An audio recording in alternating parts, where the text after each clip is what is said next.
Hello everyone, welcome back to the workshop. Tonight I'm going to be showing you how to make a no-weld bending jig for S-hooks. Thanks for watching.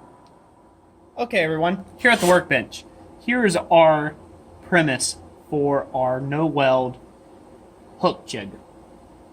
Essentially, you have to come up with what size hook you want to take and make first, and then you can come up with your jig fairly easily and go from there.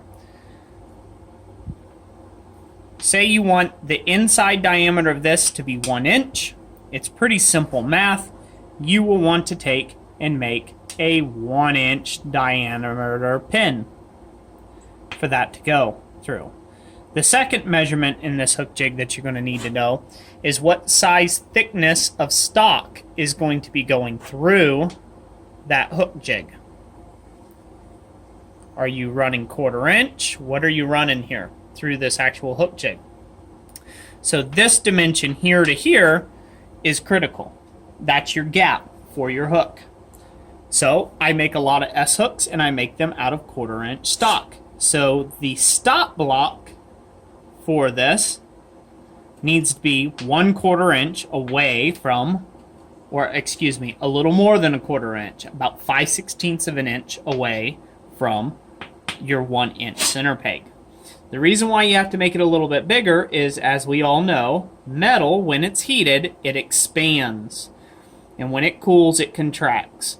So we have to allow some allowance here for a 1/4 inch rod to be able to slip through here while expanded to be bent around the jig.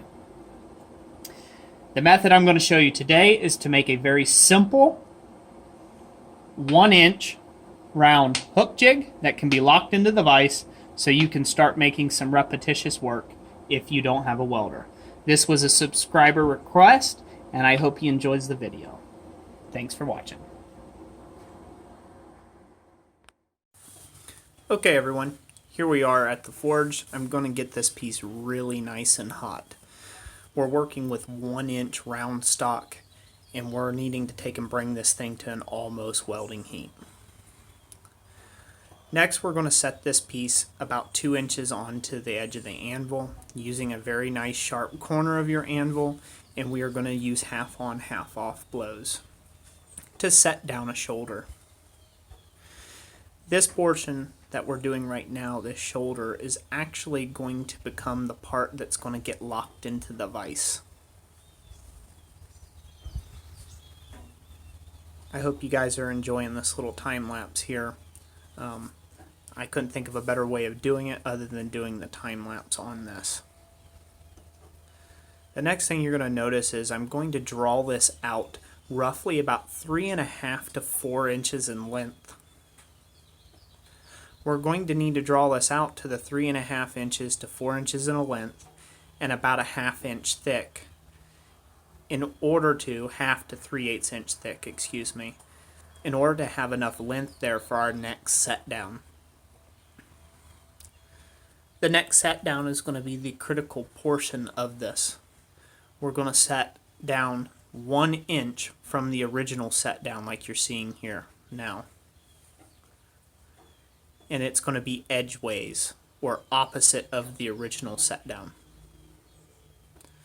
The next part that you'll probably be seeing me do here is I'll be working out that end a little longer, and that's going to be our piece that is going to be our pin, our pivot pin against, and you just want to round this up. Here in a second you'll see me switch to a wooden mallet. And the wooden mallet that I'll be switching to was actually suggested by one of my subscribers to take out hammer marks, as the broad surface of the anvil does a good job of removing those hammer marks. Now in this step we're going to go ahead and bend about, I would say, 160 degrees away from the set down,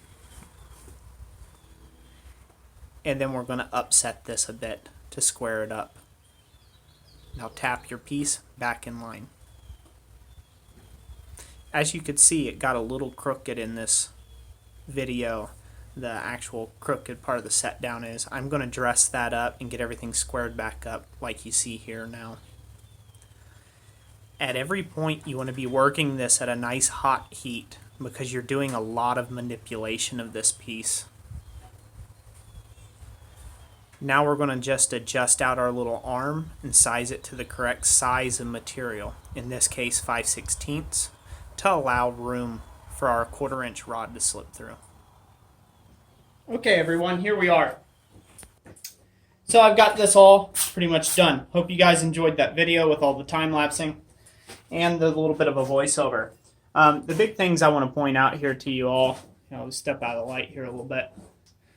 The big things I want to point out to you all is this is where the value of good sharp corners is impeccable. It really allows you to take and define shoulders where things are going to lock in, and you can really take off bites of material and work on very specific sections. This is critical and overly critical in lock work. Whenever you're making lock components, it saves your filing time by like 10-fold to have nice sharp edges on an anvil. That's my own personal preference. Your work may not take and translate out to needing the same things. So obviously the next step in this, you would just cut this off the bar, and then if you needed something else of a different size, thickness, and material for it to hold, you would just make another one just like you made this one, and so on and so forth, until you got to the end of your 1-inch rod. I hope you guys are enjoying this video, and I hope you enjoyed it. The guy, I forget the guy's name right now, who asked about making this as a subscriber request, I will be taking and getting in touch with you, and just as a bonus and to say thank you for being a subscriber and posing the great question for it, I'm going to go ahead and send you this jig free of charge, and I'll just have to take and get your address from you, and we'll go from there. This style